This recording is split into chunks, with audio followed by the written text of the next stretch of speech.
This video is all about how to have your money make money. And when you can do it, it's a beautiful thing. And please know that I can only give you strategy here, and strategy that I myself am actually using. And I can't specifically tell you what to do because I don't know how much money you're making or what your living expenses are. I also don't know what your student loan debt is, credit card debt, car loan, etc. And it's none of my business. Plus, some taking this course are financially contributing to their family, which is an incredible thing to do at such a younger age. And I've taught many students in person who are taking care of an older family or family members. And that includes, too, someone who may have a long-term illness. And that is incredible. It's a lot of responsibility and a lot of life lessons so early in life. And while I may not know your specific situation, please know I respect it and respect you.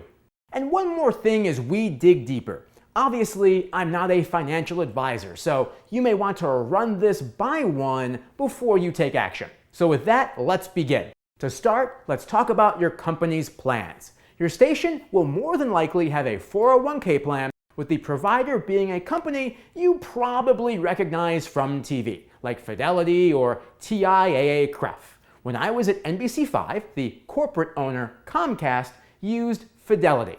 Now, your company will probably have what's called a corporate match. This is great because that's basically free money you get from your employer that the employer puts directly into your retirement account if, and this is important, only if you yourself put a certain amount of money in your account first. In your account first. I don't remember exactly, but I think the employer match was 5 or 6%, which was pretty good. That's a good corporate match.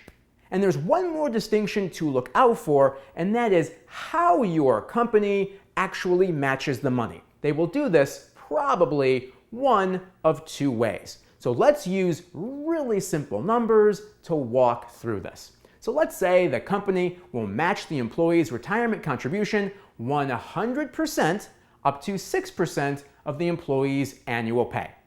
Those are good numbers. So let's say for this example that $25,000 a year is what the employee makes. And now let's figure out what 6% of that is. What would the match be? So 6% of $25,000 is $1,500. So once I, as the employee, invest $1,500 in my retirement plan, and again, this is per year, the employer at the end of that year will put in another $1,500 because they said they will match up to 6% of whatever I contribute from my salary, which is $25,000, and they'll match that at 100%. So they magically just added in $1,500. So overall in this account, there is $3,000. And of course, that does not include the interest that is made over time. This is just the raw dollars of what we're putting into this retirement bucket, so to speak. And that is awesome. And many companies match at 100%. The reason why I bring this up is I have run into a few that match at half of that at what's called 50%. And that's okay too, because at the end of the day, it's all free money to you. And with 50% versus 100, here's all that means. All that means is that you have to contribute a little bit more yourself to actually get more money out of the company. And that's okay. It's all going to you anyway.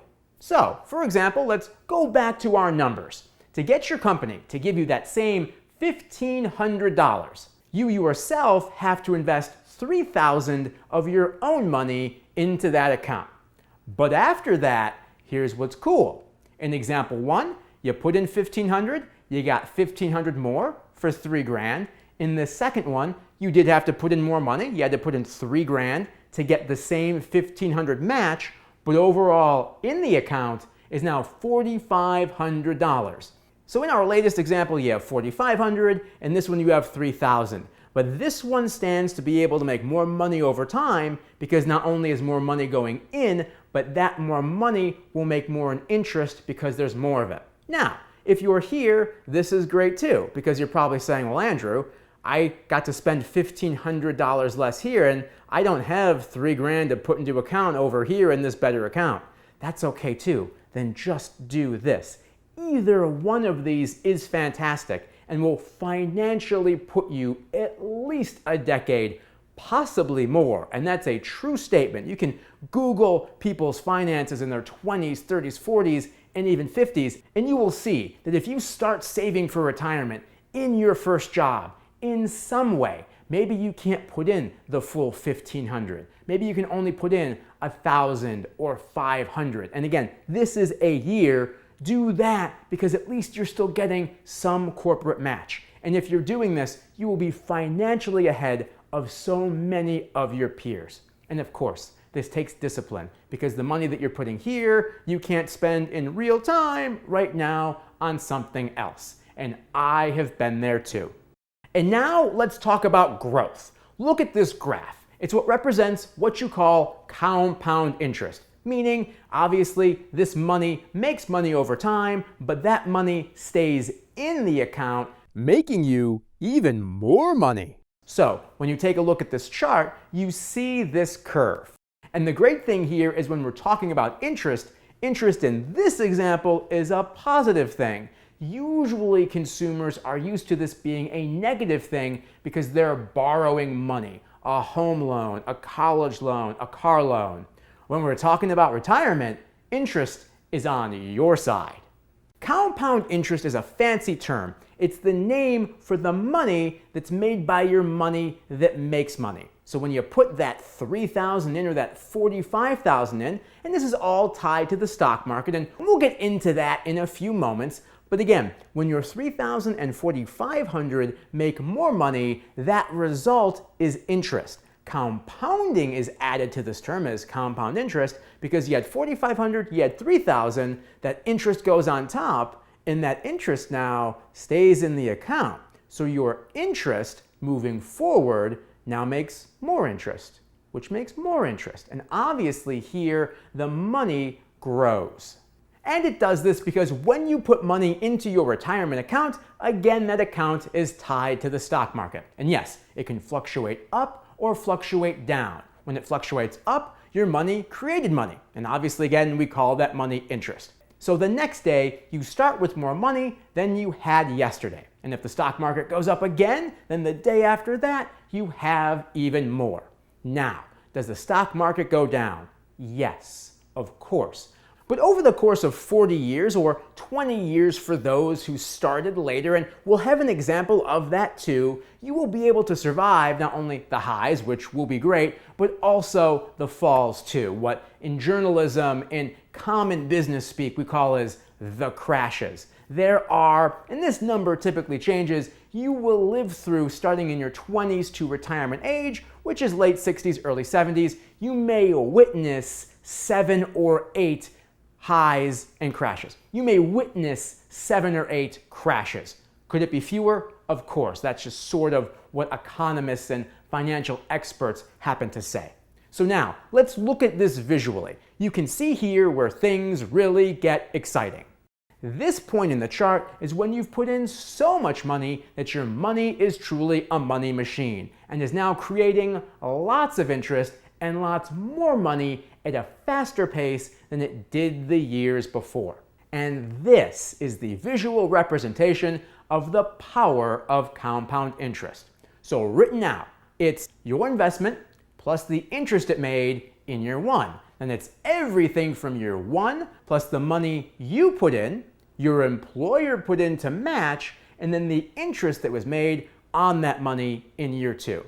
Then of course you do the same with year 3, year 4, year 5, and obviously you have the idea. This only stops when you start taking money out of it, and you're not going to be able to do that until your late 60s, early 70s. And at that point, you will transition into a different financial instrument, so to speak, whether it's bonds, which do not fluctuate with the volatility that you see the stock market do, or you may put them in some other investment. And there are lots of many ones out there. The one quick piece of advice I always give people about that is only invest in what you understand. Again, and we've talked about this in other videos, if someone's trying to sell you something and it doesn't make any sense and there's not much proof and you're asking questions but getting bad answers back, don't invest in it. Invest in things that are proven and that you understand. For most people watching this video, they'll probably stop sometime in their late 60s or early 70s. Now, again, starting early is key. So here's that example I promised you. Starting early buys time for your investment to make even more money. And that's why it's to your advantage to start to invest as early as you can. Because if you start early, you'll make more money than if you had started later. And here's the example. For this example, we're going to use two brothers to illustrate. So let's say that Bob started at age 20 and he invests $4,000 a year, which is $300 a month, into his retirement account. And again, we're just making these numbers up. And Bob puts money in until he's 40 years old. Then he just stops, which is not something anybody should do because as you see this machine, the more you put in, the more you'll get out over a long length of time. Before the example to illustrate, we're saying at 40, Bob stops. Again, he shouldn't have stopped doing that, but just pretend he did it for this example. So at the time he stopped, he would have put in a total of $80,000 over that 20 years that he did put money in. So now, here's the magic. Assuming it makes 10% interest a year, when Bob turns 65 years old, the account he put $80,000 into over the course of 20 years is now worth $2.5 million. Yes, $2.5 million.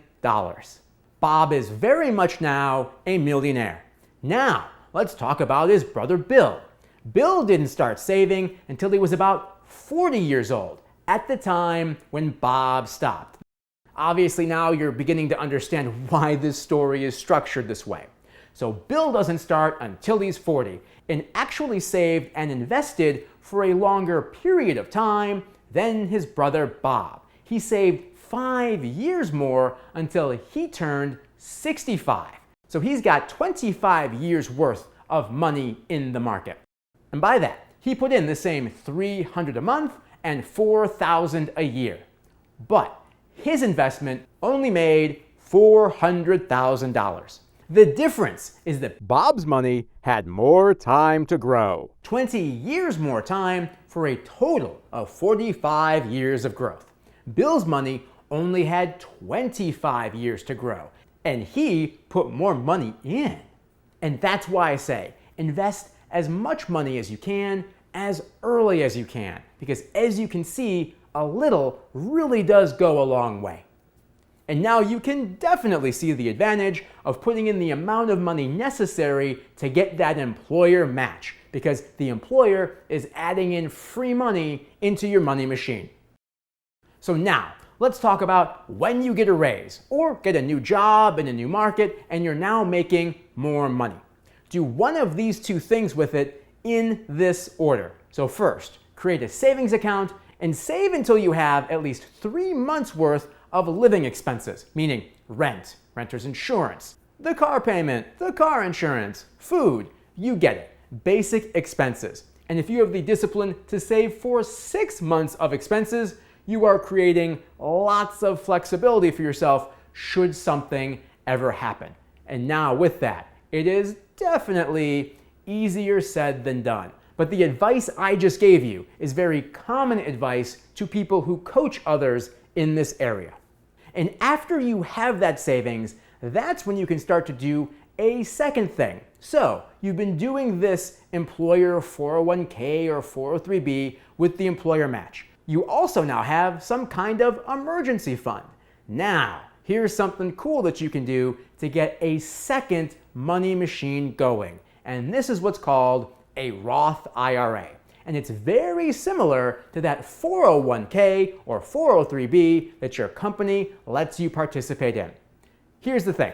With a 401k or 403b, you're putting money into what's called a pre-tax money account. So, going back to our example, this $25,000 annual salary example, all of the money that was put in that $1,500 or that $3,000, that was put into that account before taxes were taken out, before federal income tax and before state income tax if you're working in a state that has one. The government lets this happen because they're going to tax you in 20 or 40 years, whenever it is that you begin to take money out of this account, because government knows taxes will be more in the future than they are right now. So they let that happen. With the Roth IRA, this new financial instrument that I'm telling you about, your money goes in post-tax. So what that means is, let's go back to our $25,000 example. You made $25,000, you put 15 in or $3,000 in, then from what was left out of that, you paid your federal income taxes, you paid your state income taxes if that was required, and now from the money left, that is money that you may put into your Roth IRA. And right now at the recording of this video, for those who I believe are under the age of 55, you can put in $5,500 a year. Here's the kind of cool advantage with that for you. Because the money you used was money that was left after you paid all your taxes, that when you pull money from this account in the future, it won't be taxed. And that's cool for you because, as we said before, taxes are usually always cheaper right now than they are in the future. So, I, for one, would much rather pay tax now than pay tax later. And of course, either way, you're paying taxes. There's no way around that. Now, when you're looking for a company to actually invest with, I recommend going with Vanguard because they only charge low fees for what are called index funds. And that's really all I'm in. I am not into complicated financial instruments or things with really long names and weird math that I don't understand and many professionals don't understand. I'm in simple things that have been proven to actually make money over time. So the index fund is probably the simplest kind of fund that you can be in. Now, going back to how do you wrap your mind around an index fund? Well, think about candy at the grocery store. An index fund is like the variety pack. So it's one thing that comes with varying flavors, not just one individual flavor. And simply put, an index fund is a fund of funds that is made up of stocks. For example, this fund of funds is going to be made up of funds like tech funds, industry funds like oil and gas, medical, utilities. You get the idea. And each fund is made up of stocks in that sector. So tech is going to be Microsoft, Apple, Google, Netflix. Medical is going to be all the big medical people. Medical might also be pharmaceuticals, so big pharma. That might be in that particular fund. And the reasons why index funds have low fees is because the stocks within each fund are not traded every day. Because there's no need for a financial professional to keep track of it every day. Index funds are great because if one particular fund in the fund goes down, like let's just say medical tanks, but the tech fund rockets up, it balances itself out. A very basic guide to building a portfolio that you want is the following. You want 30% of your portfolio to be international stocks and the remaining 70% to be US funds. And it's going to take you at least 5 years to get to the point to where you have enough in this portfolio to be able to have all those flavors.